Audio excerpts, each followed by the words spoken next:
Assalamualaikum warahmatullahi wabarakatuh. Halo anak-anak, bagaimana kabarnya? Mudah-mudahan kalian selalu dalam lindungan Allah Subhanahu wa Ta'ala.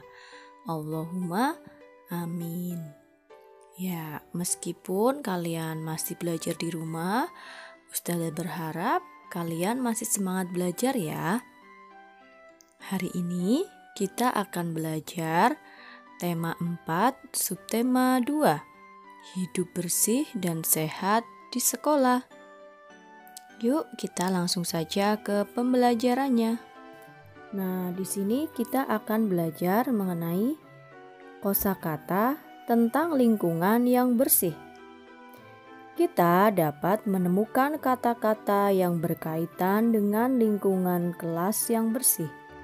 Kosakata dapat ditemukan dalam sebuah teks bacaan. Nah, ini ada sebuah bacaan ya yang berjudul halaman kelas yang bersih. Ya, kalian perhatikan ya, Ustazah akan membacakan. Halaman kelasku bersih. Di halaman kelas tidak ada sampah berserakan. Semua siswa selalu membuang sampah ke tempat sampah. Di depan kelas disediakan keran air untuk mencuci tangan. Sebelum masuk kelas, semua siswa diwajibkan mencuci tangan. Di depan kelas juga ada taman bunga yang bersih. Rumput yang mengganggu selalu dibersihkan. Pot bunga juga tersusun rapi. Halaman kelasku kini terlihat indah.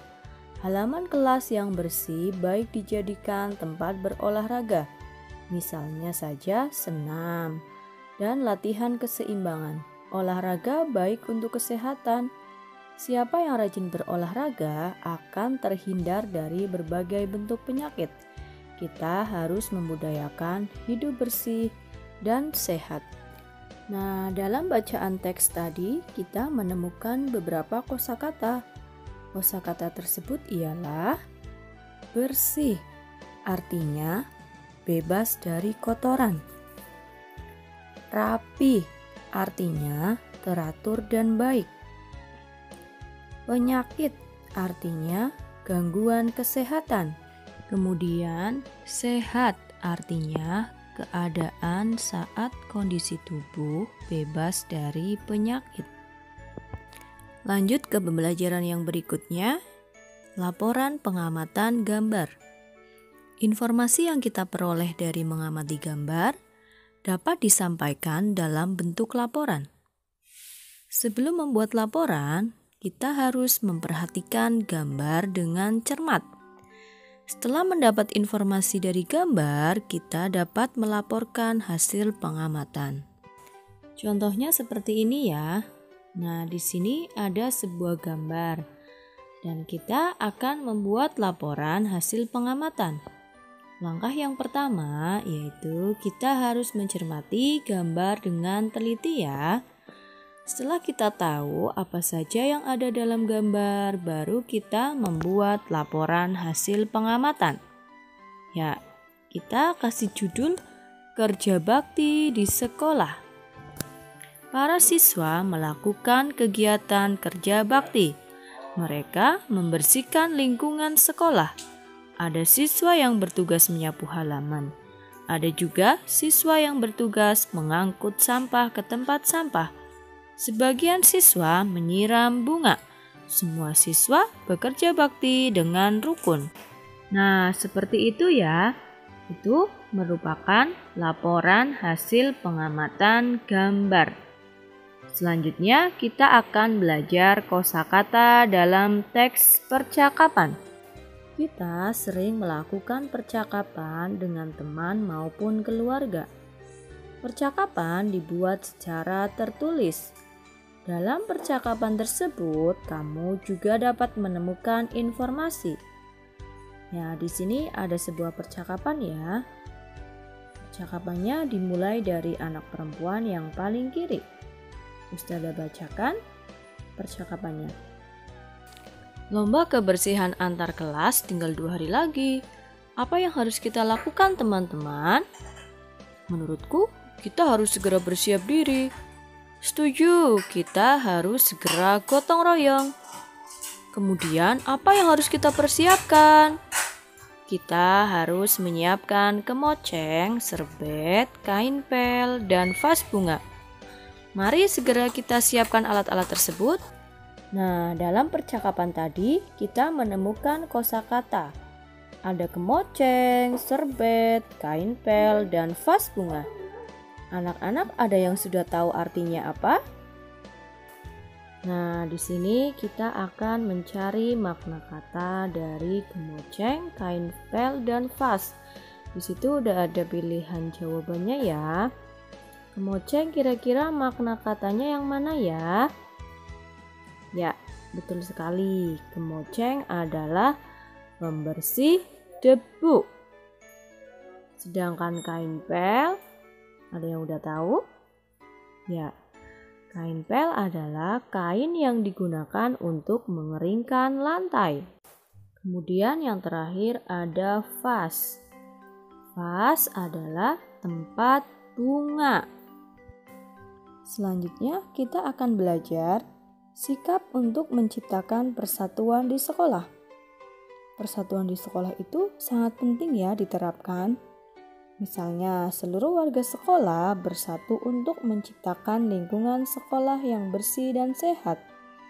Siswa bekerja bakti membersihkan halaman kelas.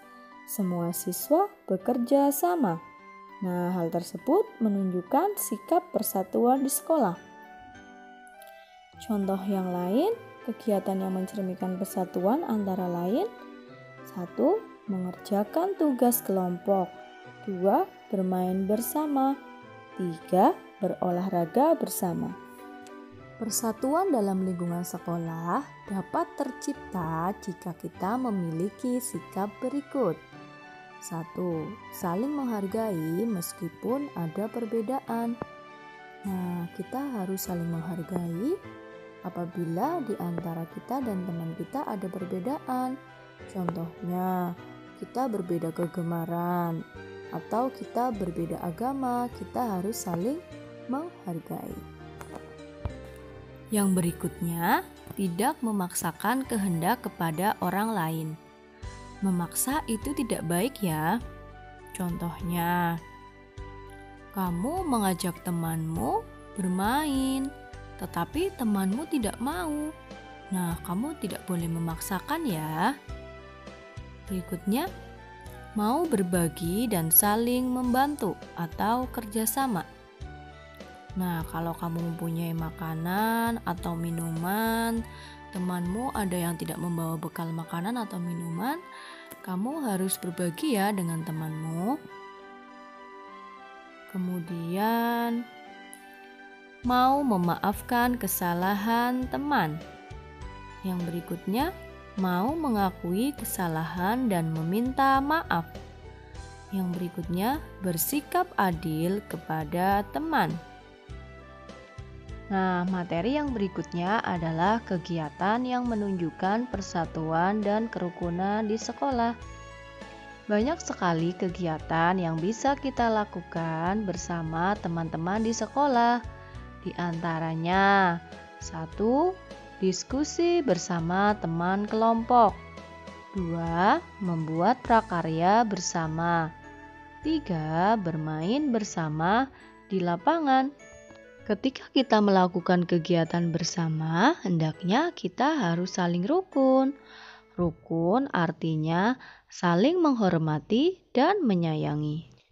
Nah, materi yang berikutnya yaitu manfaat kebersamaan dan persatuan di sekolah.